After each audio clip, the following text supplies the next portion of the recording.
Masalah dia, saya ada 4 orang isteri. Just like any other datuk outside there. And I'm not the only one. Saya nak kahwin lagi satu.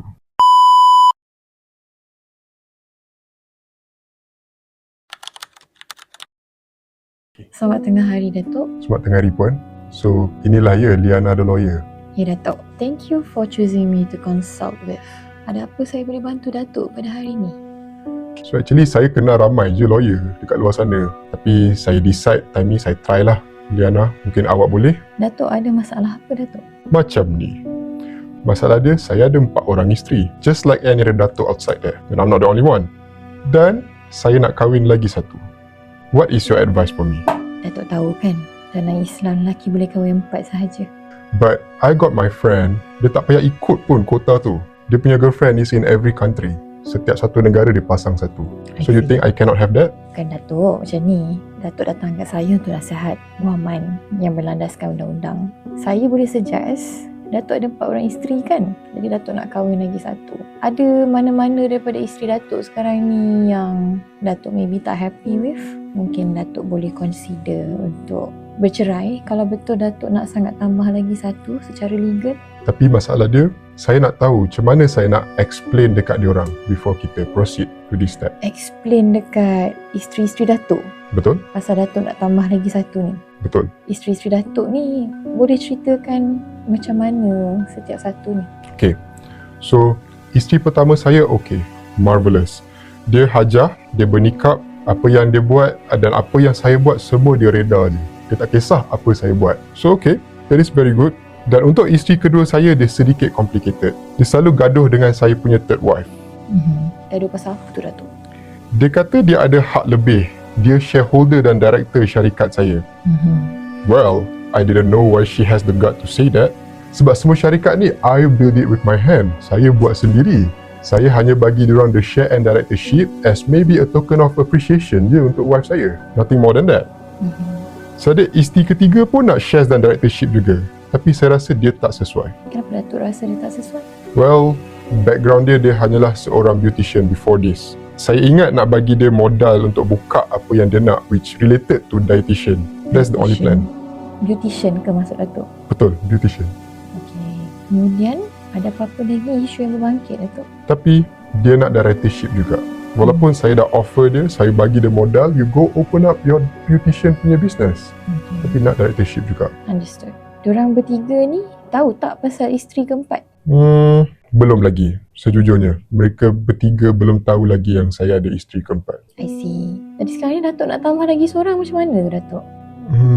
Itu yang saya kusut dengan serabut ni. And that's why I came to Puan Liana today. I need to seek your advice. What should I do? Dan saya tengok isteri kedua ni dah macam bunyi-bunyi nak bercerai dengan saya. I see. Sebab dia tahu pasal isteri keempat ke, Datuk? Belum lagi. She didn't know yet. Saya belum bagi tahu dia lagi. Tapi saya actually paling sayang yang kedua ni. Sebab dia ni biasalah kalau saya compare dengan wife yang lain, dia ni sedikit ada naughty dia, ada dia punya perangai dia yang saya suka. Dia different. I find her different. Baik, Datuk. Understood. Okay, Datuk. Ada apa-apa lagi yang saya patut tahu ke sebelum saya proceed advice, Datuk? Belum lagi. Satu lagi saya nak cakap. Saya sekadar share sajalah, ya, dengan awak. Sekarang ni actually saya jatuh hati dekat one of my secretary dan dialah yang saya rasa nak tambahkan lagi satu. Itu yang saya punya plan dan sebab tu saya nak tanya. So jadi kalau Puan Liana, what can you suggest for me? Sebab, well, I like her. My secretary is different. Macam ni, Datuk. Kalau Datuk kata second wife dah nak bercerai, Datuk okey ke dengan request second wife ni? Well, if that's what she wants, dia nak pergi dan saya terpaksalah ceraikan dia. My secretary is way better than her. Dia rasa kalau dia sangat eksklusif or dia different, I can get a different woman out there anytime. Way better than her. Of course, Datuk. Man of your prestige, power and wealth usually won't run out of options. Okay, nasihat saya, Datuk, kalau betul Datuk nak tambah lagi seorang isteri, your secretary, Datuk perlu ceraikanlah second wife ni, since dia je yang minta. Wife yang lain setakat ni tak minta pun cerai. Well, why would they? I provide them houses. Saya bagi diorang duit. Anak-anak semua dah alhamdulillah semuanya dah fly overseas. Saya dah pergi haji, saya dah bawa my first wife. Anak-anak semua pun alhamdulillah they are all good on their own. I give them everything. So do you think they want to give up this lifestyle ke? Of course not. I give them everything. I have money. So of course they do not want to ask for cerai. They need me. Of course Datuk. In that case Datuk, next thing yang Datuk patut fikir adalah apa yang wife kedua nak tuntut daripada Datuk sekiranya dia bercerai. Sebab Datuk tahu kan, semua isteri Datuk semuanya sama level. So isteri kedua Datuk ni maybe akan tuntut harta sepencarian lah sebab dia nak divorce. Lepas tu mungkin dia akan claim nafkah-nafkah. Walaupun Datuk cakap Datuk dah provide everything, selalunya isteri-isteri ni bila nak bercerai dia marah. Walaupun dia yang minta pun perceraian tu. Jadi saya tak tahu apa yang dia akan cuba tuntut daripada Datuk. Tapi Datuk kena minta sekretari Datuk ni untuk start compile lah all your expenses and personal receipts yang menunjukkan you dah bagi nafkah, tempat tinggal, nafkah anak, nafkah isteri, apa yang Datuk bayar untuk rumah ke, pergi umrah ke, haji ke, shopping expenses ke, apa ke. Everything must be listed down. If Datuk nak, sekejap lagi saya akan list down lah apa yang patut sekretari Datuk tolong Datuk prepare. Okay, that's good. Sebab saya risau juga, dia ada directorship dan shareholder dalam saya punya business. It's my business, but she has the directorship. Yang tu Datuk kena careful sikit lah. Sebab pun walaupun dia hanya dilantik sebab Datuk letak nama dia, tapi kalau dia tak nak exit the shareholding of the company, mungkin dia nak demand buyback ataupun buyout daripada Datuk dengan harga yang selalunya tak munasabah lah. Biasanya tinggi ke Puan? Could be millions Datuk. Millions. Well, I gave her everything. I gave her everything that she wants. Money. Do you think it's gonna be to the tune of million? Pernah terjadi dalam kes yang saya handle before this. This is outrageous. This is outrageous. Ya Datuk, sebab tu sepatutnya lelaki macam Datuk ni kena ada personal lawyer advisor yang boleh advise Datuk. Because benda macam ni, bila tengah tak bergaduh memang tak terfikir. Tapi bila dah bergaduh, nak tak nak you kena bawa kes ke mahkamah untuk tengoklah mahkamah terima tak dia nak dapatkan millions as a buyout shares ke apa-apa yang dia nak dispute lah. Well, okay Puan, you seem to be speaking out a lot, and my first wife pernah share pasal your social media and everything, and saya pun sendiri ada tengok. So saya tengok awak ada buat all this legal sharing ni. So may I know, actually what is your background Puan? Oh saya sebenarnya memang program civil dan program syari'i Datuk. Saya buat degree kat UiA, lepas tu saya sambung buat diploma syari'i dekat UiTM, postgrad punya certificate. Kemudian saya adalah program civil jugalah yang dah beramal continuously selama 13 tahun ni. Ya, memang at the moment I am pursuing my PhD dalam defamation law lah, orang boleh kata. Qualification saya ni, bagi saya teori saya dah ada segala sijil, but it's the experience that I have handling my clients' cases. Lebih kurang macam kes Datuk lah. Oh, okay. So don't mind if I ask this. Just a little bit too. You might be feeling a bit uncomfortable if I ask you this, but well, I just go ahead. Have you ever encountered masalah yang seperti saya ni, ataupun you have seen worse? It's okay. You can just be honest with me. It's okay. Masalah macam Datuk sebenarnya tak baru bagi saya. Saya faham je Datuk sebab one thing I can say after dah jadi lawyer bertahun-tahun ni, cinta dan perasaan tu is something that we can never predict lah. So tugas saya sebenarnya untuk nasihatkan anak kaum saya, what is the best way forward. So Datuk nasib baik lah, saya baik bukan wife-wife Datuk yang datang jumpa saya dulu.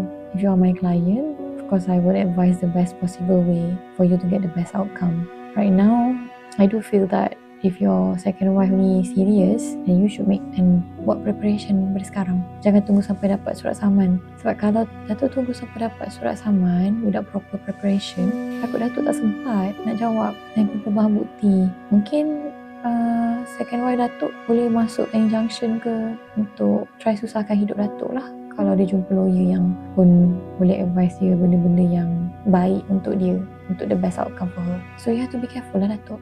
Okay. And I think Datuk, if you'd like, kita memang ada retainer plans. Kalau Datuk interested, maybe I can get my assistant to forward our retainer rates. Oh, okay. So you do have a retainer plan here. Okay, alright. So before this, like I only have retainer untuk saya punya company business. So actually ada for a personal. You can provide a retainer for me personally. Nothing to do with my business, nothing to do with my wife's. In a sense, individual retainers ni memang kepada Datuk seorang lah. Sebab company Datuk ada identiti lain. Apa-apa shareholding Datuk dengan mana-mana business ataupun partners Datuk yang lain, it's a different matter. Kalau Datuk ambil individual retainer, tugas kami adalah untuk bagi nasihat dan legal strategi yang terbaik untuk Datuk sebagai seorang individu. Okay, and that will be nothing to do with my business. Mestilah akan sentuh Datuk because these businesses are all associated with you as well. Tapi Datuk kena faham, lawyer yang present company, dia akan advise apa yang terbaik untuk company. Walaupun kalau benda tu tak bagus untuk Datuk. For individual retainers, kita akan advise apa yang terbaik untuk Datuk. So that is the difference yang you must understand. Dan kita takkan answerable kepada wife Datuk lah. Kita akan hanya answerable kepada Datuk seorang directly. Okay, that will be good because saya tak nak ada any retainer macam saya punya previous lawyer where they actually liars dengan saya punya wife. I do not want that. So I want it to be on my own, just for me, myself. Yelah Datuk, itulah tujuan ada personal lawyer. Dan orang macam Datuk saya rasa memang perlukan sebelum Datuk tersalah langkah ke. Ni Datuk main bagi shareholder dengan directorship at second wife ni ada hitam putih tak? Oh, maybe not. I just do it out of love. Masa tu mungkin kami bergaduh dan saya pun nak puaskan hati dia. Saya tak nak dia quarrel dengan my other wife. So I just say, fine, here, I'll sign. That's it. Okay Datuk. So Datuk, sekarang sesi konsultasi kita dah berakhir. Sebelum tu ada apa-apa soalan clarification ataupun soalan terakhir yang Datuk nak tanya kepada saya ke? Tak ada, but saya just nak heart to heart dengan Puan. Actually, saya sangat sayang sekretari saya. I love her. She's an amazing woman, so that's why I'm trying to find a way nak jadikan dia my fourth wife. Sebab tu I came to you today. Well, Datuk, like I said, legally speaking, a Muslim man can only have 4 wives. Tak kisahlah wives tu dekat negara mana pun. At any one time, 4 sahaja. Tak kisahlah 4 tu dekat Malaysia ke, seorang dekat overseas ke, 4 only. Okay, so do you think what's the problem now? Problem dia adalah Datuk akan terlebih kota lah. Dosa lah nanti Datuk. Saya tak boleh lah nak advise klien saya untuk buat benda yang salah Datuk. But at the end of the day, it depends kat Datuk. Because my job is to give you the best advice. But I cannot force you to take up my advice or not. Okay. Janji saya dah jalankan tanggungjawab saya. And at least you know lah apa repercussion dia. Okay. That's wise.